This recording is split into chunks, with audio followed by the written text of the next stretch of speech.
want to call it, but it looks like it's getting ready to start pouring, raining. I can hear the wind rustling, and I can hear, I don't know, I think it is already raining. I can hear the rain coming down.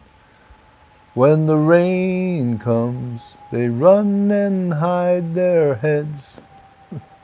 They might as well be dead when the rain comes. Seems like it's coming every day lately, you know? Rain, wind, and crazy weather for this time of year, right? Alice Muley, ha ha ha. Pulled that old Beatle tune out of the archives. Milwaukee Civilian, good to see you, buddy. Yeah, it's just, it seems like, Jennifer, good to see you. Wendy Kraft, Alice Muley, time to flee. You know, it seems like every weekend it rains, and then like on a Tuesday and a Wednesday, it's nice, and then the weekends come again, and it rains the whole weekend. So I'm like baffled by it, you know. But hey, that's Sherry Hill. Hello, Janelle Woodward. Good Sunday morning. I woke up Sunday morning with no way to move my head that didn't hurt, and the beer I had for breakfast wasn't bad, so I had one more for dessert. I walked into the closet for my clothes and grabbed my cleanest dirty shirt. I washed my face and combed my hair and stumbled down the stairs to greet the day. I smoked my brains the night before with cigarettes and songs that I've been picking.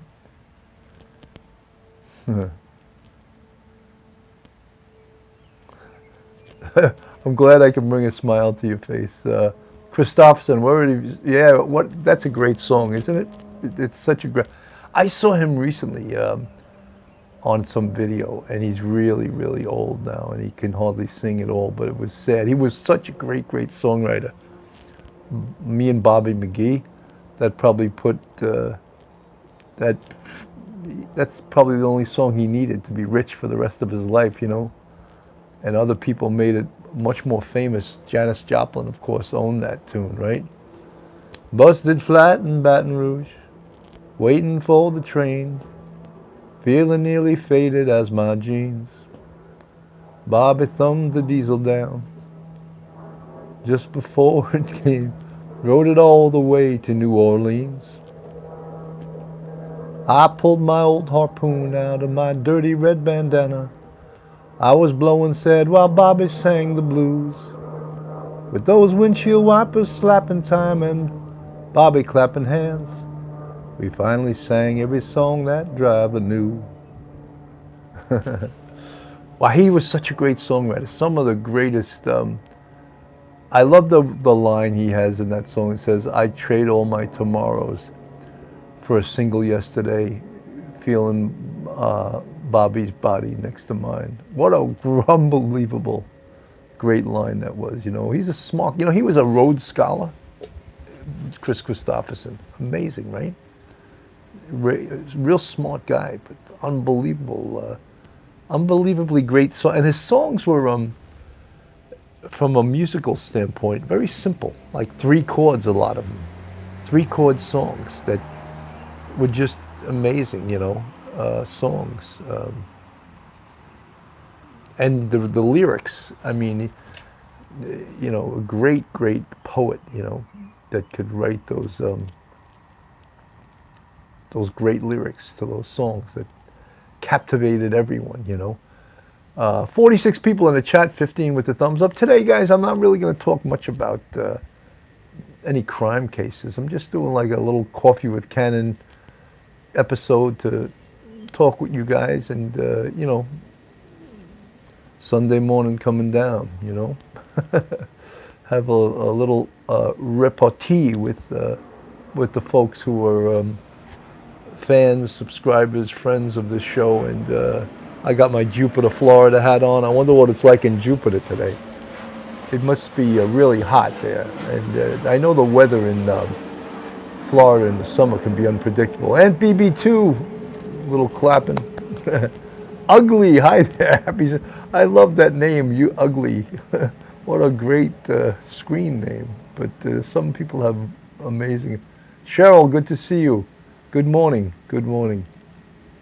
Kai Hadai. Good morning, Bill. I was just watching. Milwaukee Civilian, good to see you from Aunt BB2. It's good to see all you guys, you know. Jennifer, yes, we will definitely pray for your family since your dad passed. It's been rough, I'm sure.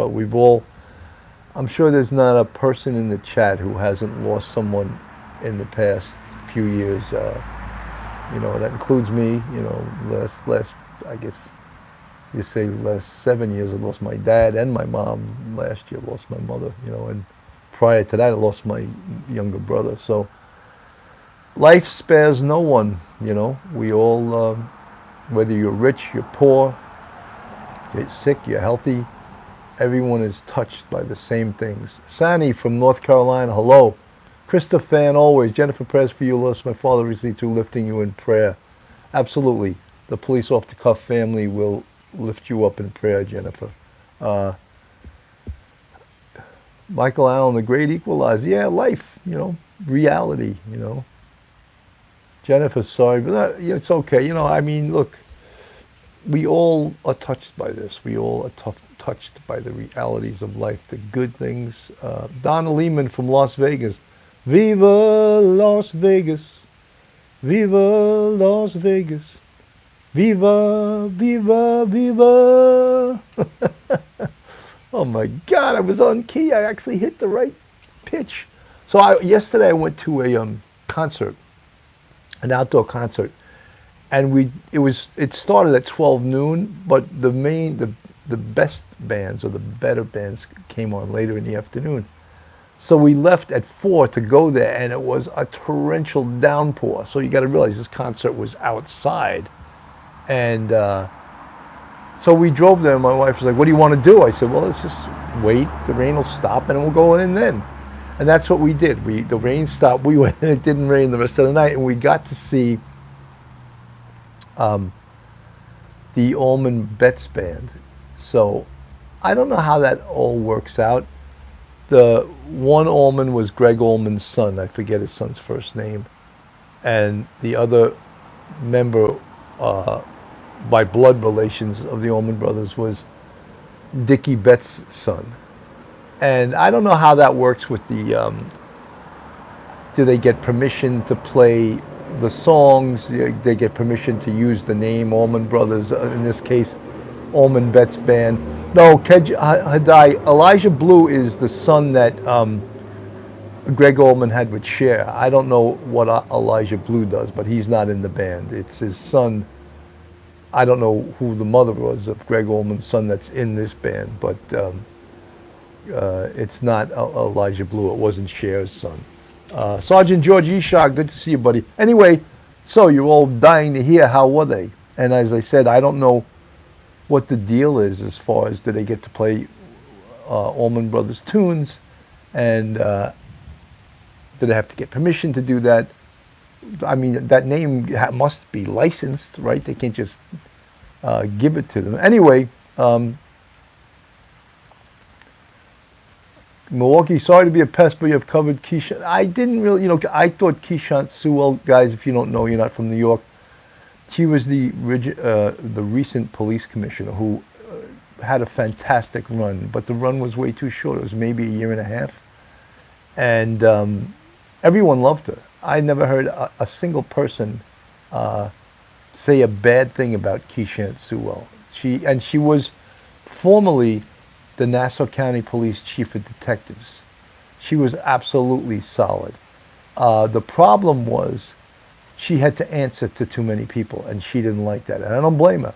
Usually, in other administrations, the police commissioner just answers to the mayor, so has one person to answer to, the mayor of the city.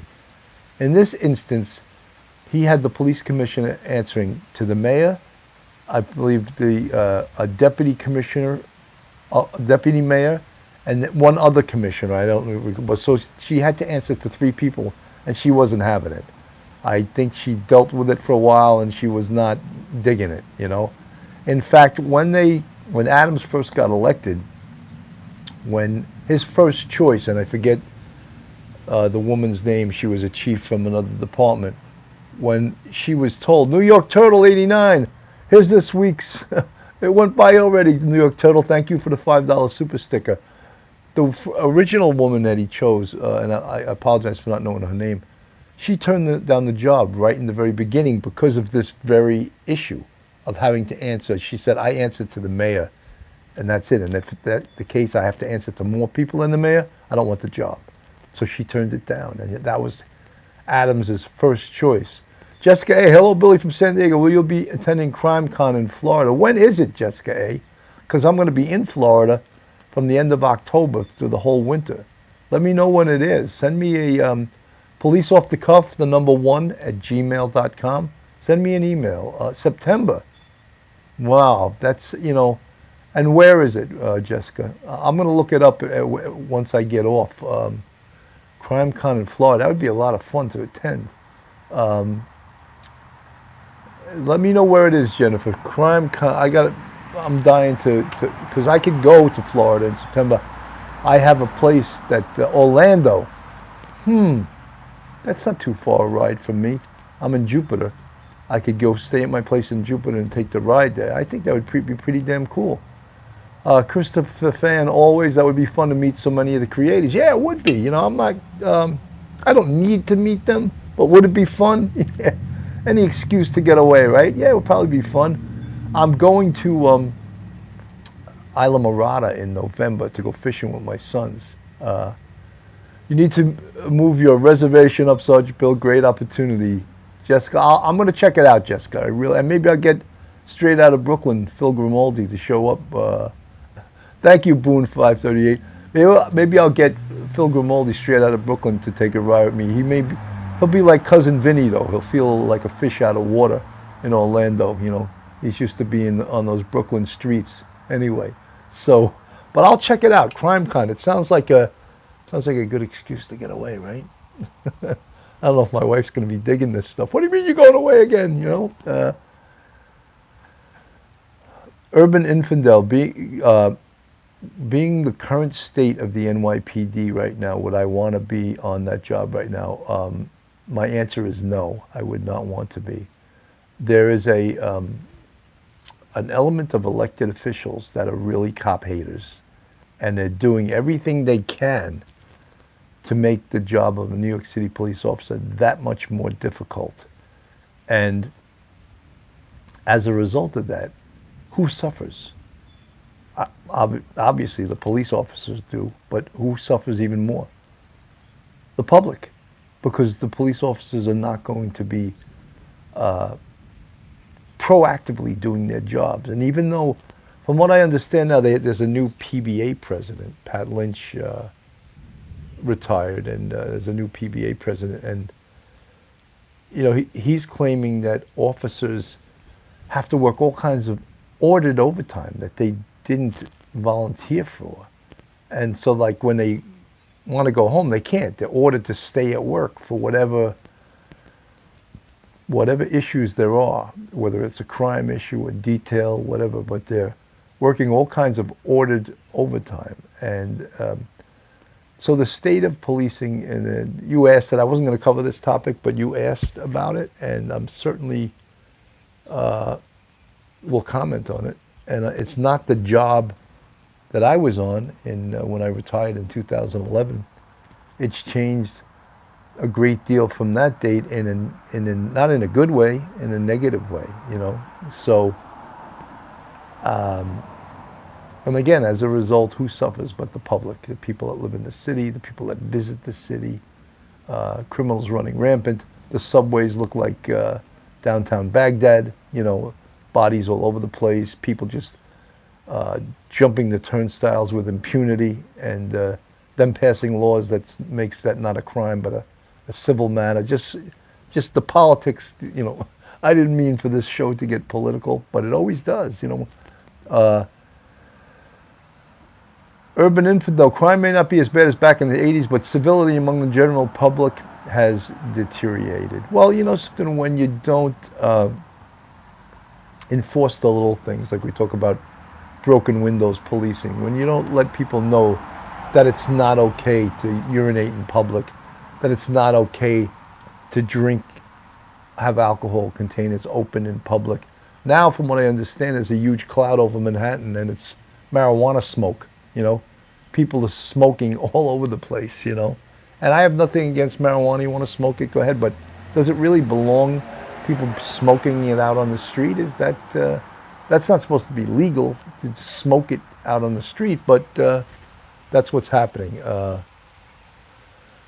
I don't always agree with you, Bill, but your insights inform all of my thoughts on law enforcement. Yeah, Milwaukee civilian. I just, yeah, I'm a law and order guy, you know, and obviously I did almost 27 years in the NYPD, and I saw the results of broken windows policing and how great it was, and now there's people that are dismantling the machine and destroying all the gains that the police made in all those years of CompStat and broken windows policing with just the stroke of a pen, and making the job of a New York City police officer that much more difficult. 103 people in the chat, 53 with the thumbs up. You know, guys, I wanted to talk about something, and it has really nothing to do with crime, but I just have you guys as my captive audience here.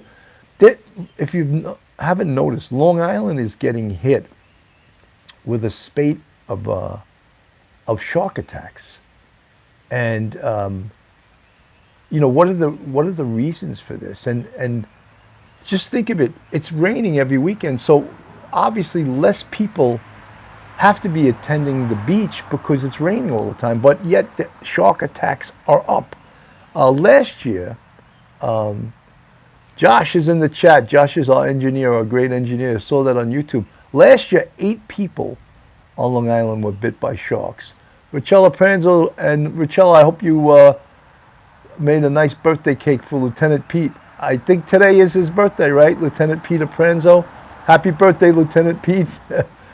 We got to all sing happy birthday to Lieutenant Pete. All right, you guys ready? Happy birthday to you. Happy birthday to you. Happy birthday, Lieutenant Pete. Happy birthday to you. I hope everyone sang along with me. Lieutenant Pete, happy birthday. Many more. Richella, what kind of cake did you make Lieutenant Pete for his birthday? I know you baked one, right? 77?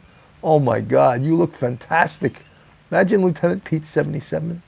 Unbelievable, man. He's got the energy of a 35-year-old, you know? Incredible. Okay, guys, I know you guys all sang along with me, wishing Lieutenant Peter Pranzo a happy birthday. Number 77. Wow. Did you play that number this morning, Lieutenant Pete? Maybe triple sevens, right? 777? And you always want to roll 7 when you roll the dice, right? I was never a dice player, but I know 7s were good, right? Oh, Richella says, well, I had chocolate cake yesterday. I love chocolate cake. My mother used to, when I was a kid, used to always make me chocolate cake. That was my favorite for my birthday. Now my son, Jake, hates chocolate. And I'm just like, where the hell did that come from, you know? Hating chocolate. And so anything chocolate we can't have when Jake's around. Jake doesn't go deep sea fishing, doesn't eat chocolate cake. What other things doesn't Jake like, you know? Unbelievable. Anyway, I want to get back to this shark story, right? So 8 people on Long Island were bitten by sharks last year. This, according to the New York Times, this is what they say about it, all right? Christopher Fan, always, your son Jake hates chocolate cake too? Oh my God, you know, is it maybe the name Jake?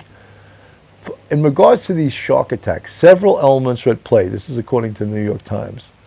The water quality around New York State has improved over the last 2 decades, and more people are visiting beaches as summers have become hotter. I don't buy that. I don't buy it, because this year there's been more rain, so less people will be going in the water during the rain, less people going to the beach. The populations of some shark species have grown along the Atlantic coast, and the smaller fish that they feed on have been swimming closer to popular Long Island beaches. The result he said, is an increased risk of shark encounters.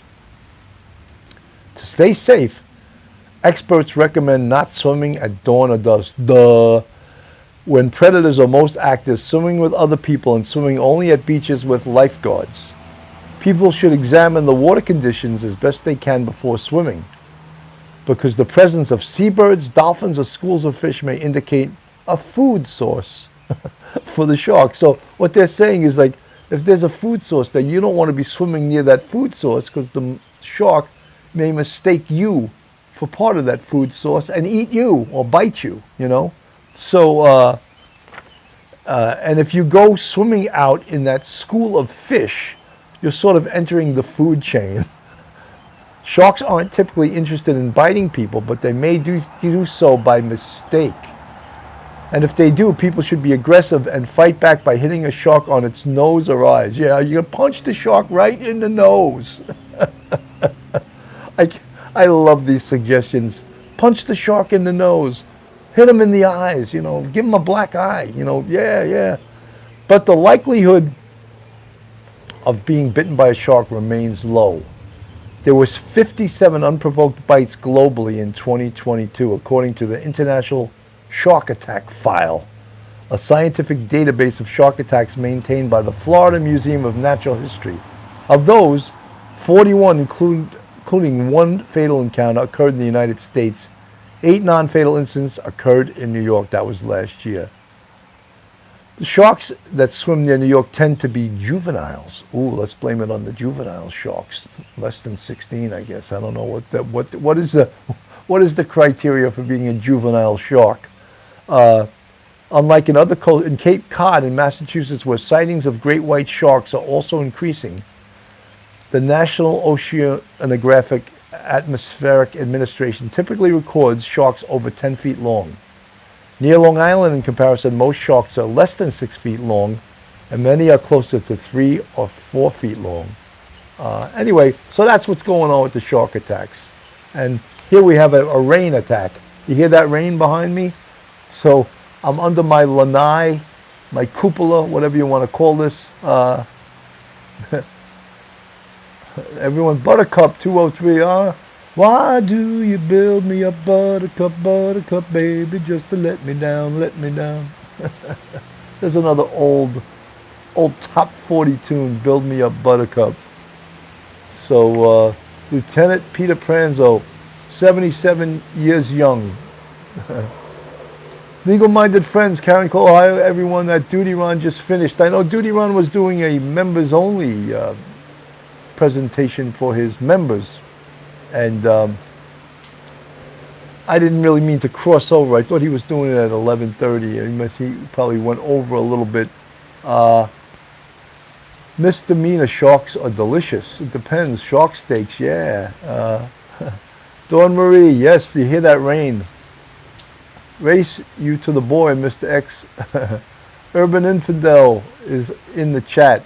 So yeah, so this Long Island shark problem, I don't know.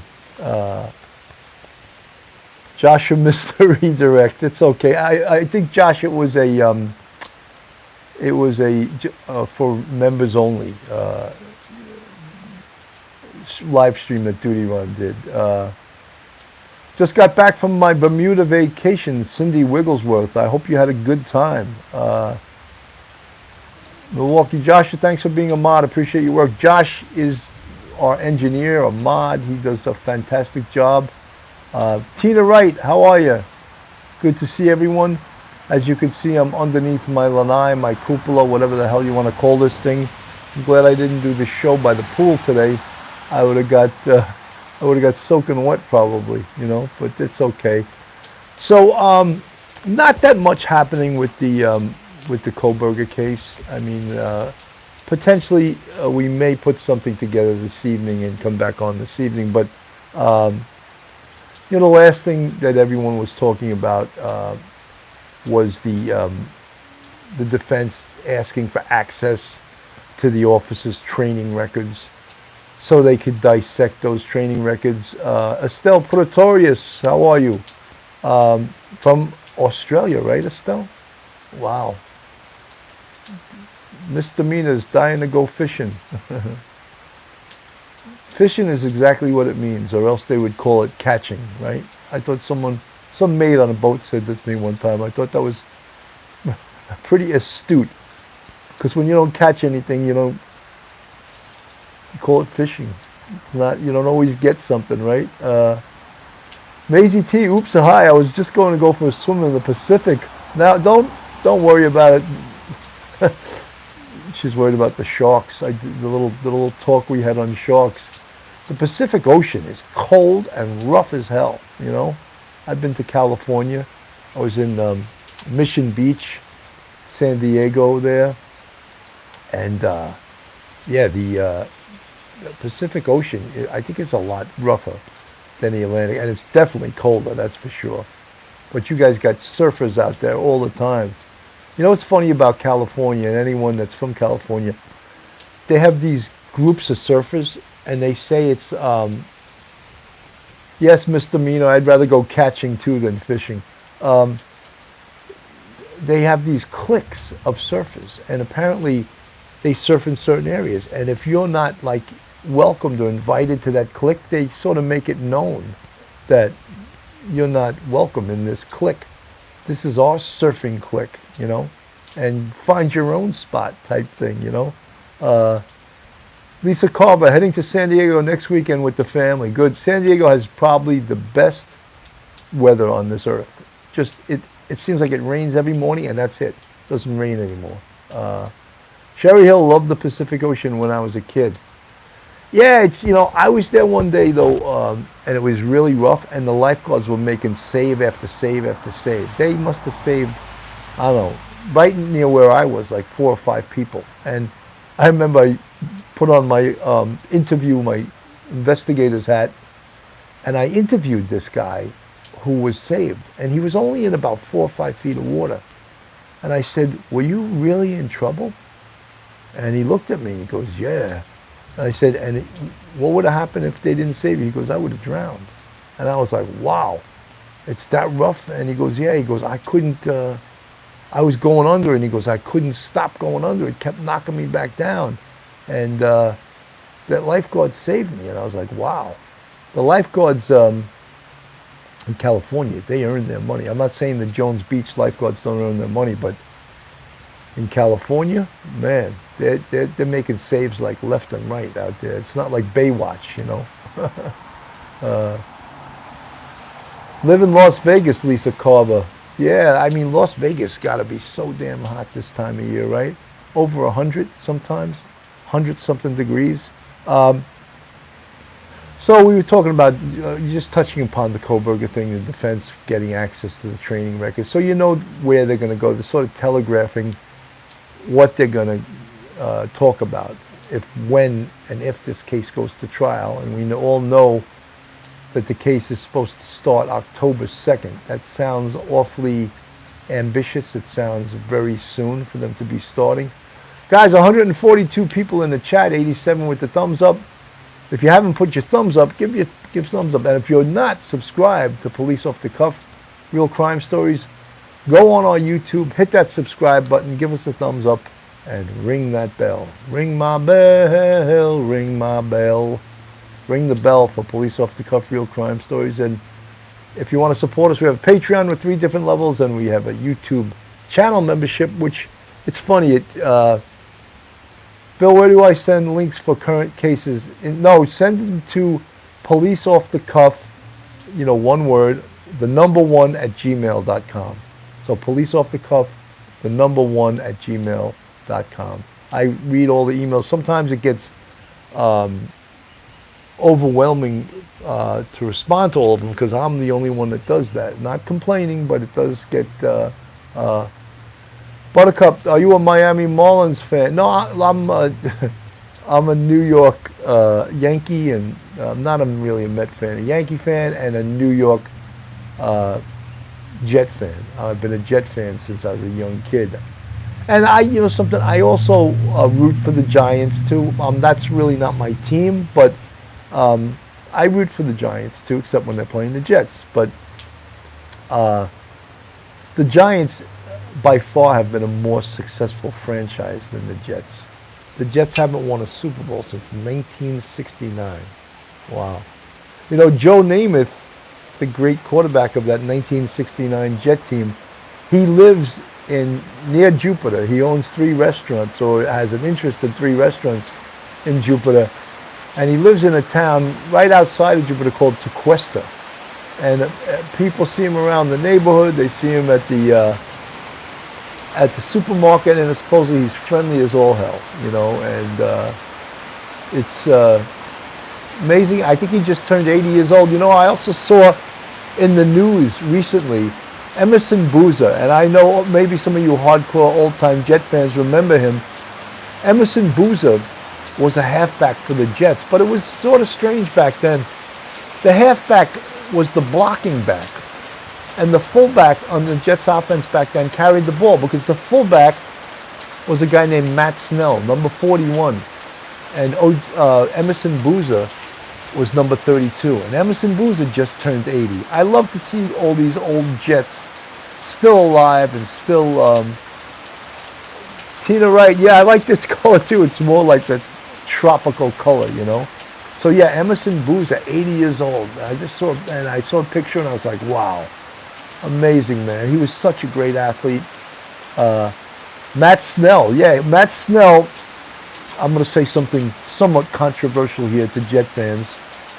I think that Matt Snell should have won the Most Valuable Player trophy for the Jets Super Bowl. I believe at the time he set a rushing record. And I believe he rushed for over 130-something yards. I could be wrong about the number. It may have been more than that. But he was fantastic. He played the game of his life. And of course, the Most Valuable Player went to Joe Namath, because he was the big name, the big story.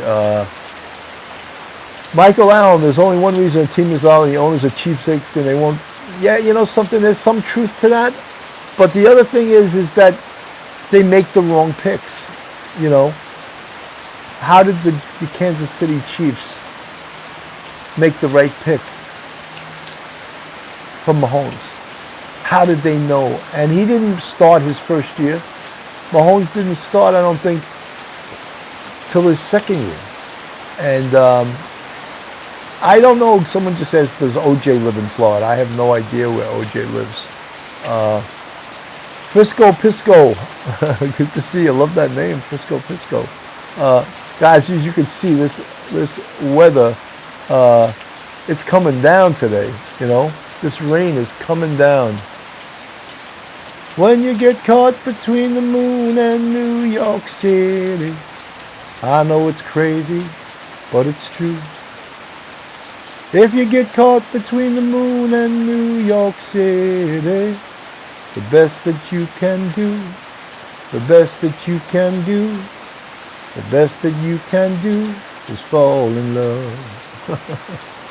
Christopher Cross. He has a real high-pitched voice, though. He wrote some... Yeah, Arthur, that's right. That was the tune from the movie Arthur. That's right, that's right. Legal-Minded Friends just heard thunder in front of our house. Wow. Sailing is a great tune, Kami, you're right. Sailing takes me away to where I'm going. Great tune, excellent tune. So again, I told you guys, the folks that tuned in right early in the beginning, I went to see the Allman Betts Band yesterday and an outside concert. They're pretty damn good. Not as good as the original Allman Brothers, but pretty damn good. And they'll be great. They'll be great, you know. But look, the Allman Brothers, Dickie Betts, Greg Allman, and if you go back to their history, the great slide guitarist Dwayne Allman, who, it's unbelievable to me, Dwayne died when he was 24 years old, and he's still a legend as a guitar player. Guys like Eric Clapton and all these great players talk about how great Dwayne Allman was as a guitar player. Amazing, right? Listen to this rain. I think I'm going to have to build an ark. I'm not going to get out of here, you know? Michael Allen saw the Allman Brothers at the Peach Festival in PA. 2014 Peach album is awesome. Yeah, Eat a Peach.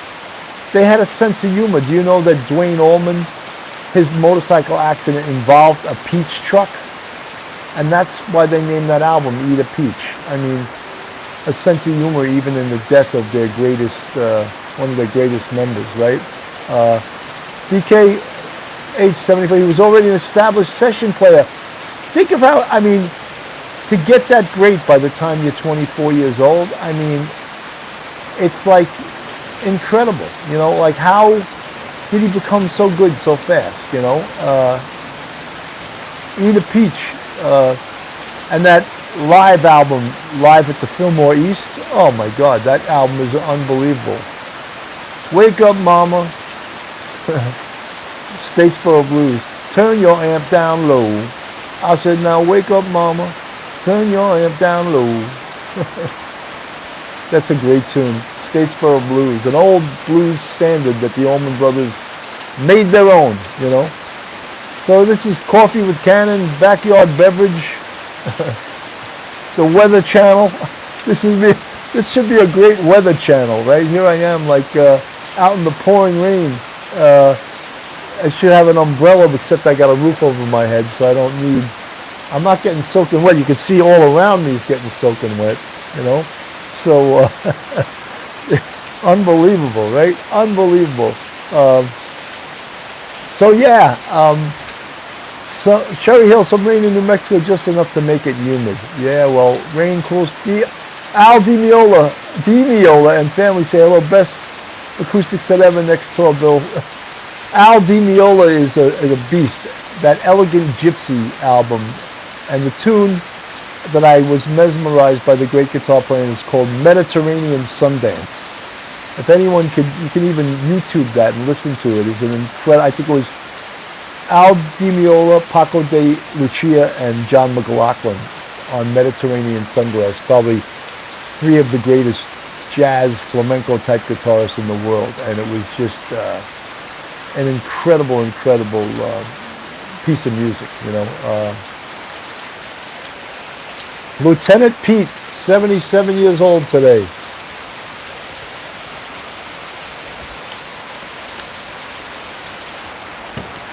Needed some water. This water's making me thirsty. So nothing really new in the crime in the crime stories right now that we covered the other night. We revisited the Eliza Fletcher case, which is such a sad case.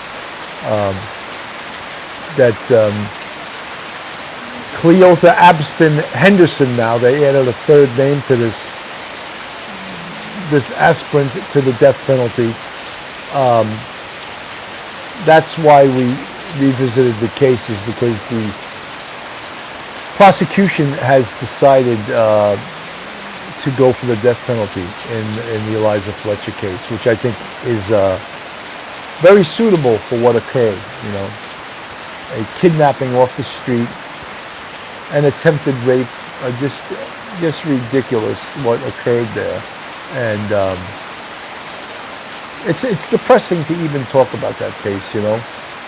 Lorraine Lawrence just started thundering here in Kingston. I'll make sure I stay away from high poles and the pool. I wouldn't go in the pool during this, you know. You hear that thunder and lightning. Buttercup 203, yeah guys, 162. Wow, that's a lot of people for a Coffee with Cannon. 162 people in the chat, 117 thumbs up. Let's get some more thumbs up, guys. Make some comments, some likes. Hit that YouTube algorithm. Let them know that we're not the Weather Channel, but we could be. Today we could be the Weather Channel. Polka 26, good to see you, buddy. So I might go on later tonight with Mike Geary. Mike Geary is Robert P. Nothing like trout fishing in Colorado. You know, Alley Cat, welcome to the bucket. There's our YouTube channel members. Jersey Devil. You know, I'm going to Colorado in August. I'm going to Denver to visit my son who lives in Colorado. I've never been there. I think we're supposed to be going to Red Rocks to see a concert. I don't know who we're going to see. My sons like all kinds of music that I don't even know who the artists are, but I would love to. Storm staying north of Long Island. We go look at this. This is like a weather channel. I got people reporting the weather from all different areas. Michael Allen, bring some dollars for the homeless in Denver. Is it raining in St. Lucie County? I guess it's probably headed this way. Mike the Big Chill Geary. Yes, Mike Geary, the man of reason. Professor Mike, Attorney Mike, Father Mike I call him. He reminds me he's got some priestly attributes. He reminds me of Father Mike, you know. Thomas Bladers Lash, hello. Thorn Bladers Lash, good to see you. Sunset Gazing. I love all these different names. It's so impressive. J. Rob 73, how are you, buddy? Shell Rainers to Long Island. Cop's wife. There's nothing like cop talk of the old days, seeing that my husband had 33 years to talk about. Yeah. You know, I like, when we talk about that, I like to go to cop events these days. I never used to like it that much. Now I like to do it, you know, because I don't get to see people as much, you know. I don't get to hang out with other cops. And I think I was in the 2-4 precinct from 1990 to 1997 when I got transferred to the 2-3 precinct in Spanish Harlem, El Barrio, the Spanish Harlem. But I did 5 years on patrol as a sergeant in the 2-4, and then I went up to the robbery unit on the second floor. So I was there for 7 years, and the 2-4 is supposed to be having a reunion pretty soon, and I'm going to try to make it. I think it may be in August. I believe it's in August. I could be wrong. I know they have the date posted. Buttercup 203, such a fun show, Bill. Well, thank you.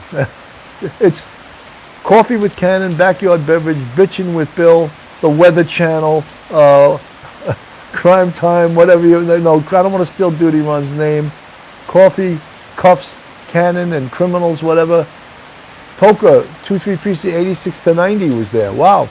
Yeah, I was there in the 2-3 from 97 to 2002. And then 2002, I got transferred to Manhattan North Homicide Squad, which we still worked a lot of time in the 2-3 precinct. So 2-3 is a great house, a lot of great cops. The squad in the 2-3 was fantastic. The RIP unit, I will say, was the best in the city. And I know people are going to say, oh, how can you say? It was great. The 2-3 had superstars in the RIP unit there. All hunters. All aggressive hunters that went out and got those robbers. And 2-3 RIP, probably the best RIP unit. Definitely the best unit I worked at. The 2-4 was good, but when I went to the 2-3, I was like, whoa, this is a RIP unit. This is the best. They were all former anti-crime cops, street crime cops. They were all excellent, and it was my honor to be their leader. Take me to your leader. I didn't introduce the name Supreme Commander to them back then, though. That was from my 2-4 anti-crime days, Supreme Commander. You know, we do have Supreme Commander shirts. In fact, Wiles E. Pony bought a couple of them, and she sent me a picture of her wearing a Supreme Commander shirt in red. They are fantastic. Any of you guys haven't checked out the merch, go get one of those. Oh, I am in the process with Josh of ordering baseball caps. I want to get a police off-the-cuff baseball cap myself. So as soon as we have the baseball caps out there, I'll let you guys know. And I want to wear one on the air, of course, all the time. You know, police off-the-cuff, and under the back, POTC. And I'm dying. Buttercup 2, yeah, the 2-4 and the 2-3. Tina Wright, oh, that's right. Raindrops keep falling on my head. Just like the guy whose feet are too big for his bed. Nothing seems to fit. Those raindrops keep falling on my head. They keep falling. But I just give me some talking to the sun. But I don't like the way, I forget the words. I don't when he's got things done. Sleeping on the job. Those raindrops keep falling on my head, they keep falling. But there's one thing I know. The blues they send to meet me won't defeat me. It won't be long till happiness comes up to greet me. Ba-bum-bum. The raindrops keep falling on my head. B.J. Thomas. What movie was that? Oh, Butch Cassidy and the Sundance Kid. I think that song won an Oscar. I could be wrong. But B.J. Thomas sang it. And we had just hit 170 people in the chat. I see Phil Grimaldi jumped in, straight out of Brooklyn. 167 in the chat, 142 with the thumbs up. Wow, look at that. Amazing. I saw Phil. I didn't see Mike Geary in the chat, but I saw Phil Grimaldi straight out of Brooklyn. How's Brooklyn right now, Phil? It must be pouring raining in Brooklyn too, right? LBJ played that song incessantly on 8. Did he really? It was what year was that? What year was Raindrops Keep Falling on My Head by B.J. Thomas? Also the same year of the movie Butch Cassidy and the Sundance Kid. Karen Solak. Rained earlier. Oh my God, I have not heard B.J. Thomas in years. Alley Cat. You mean the rain stopped in Brooklyn? I guess Brooklyn got the rain earlier and they got it over with earlier, but it's still raining up here in Westchester. It's slowing down now though, at least 60 something. No, it couldn't be. It had to be, no, it had to be 70s, right? Oh no, someone's saying if it was LBJ, then it would have to be the 60s, right? Could it be that long ago? Oh my God. Tina Wright, good to see you. B.J. Thomas, Raindrops Keep Falling on My Head, and Butch Cassidy and the Sun. 1969, Milwaukee Civilian. Wow. Oh man. 1969. That's the year the Jets in New York City. That year, New York, the Knicks, the Jets, and the Mets all won the World Championship. Is that unbelievable? Unbelievable. 1969. The Knicks, the Jets, and the Mets all won the World Championship. That's incredible. Unbelievable. Lorraine Lawrence, Teresa, you were born in 1964, so then you didn't know Raindrops Keep Falling on My Head, did you?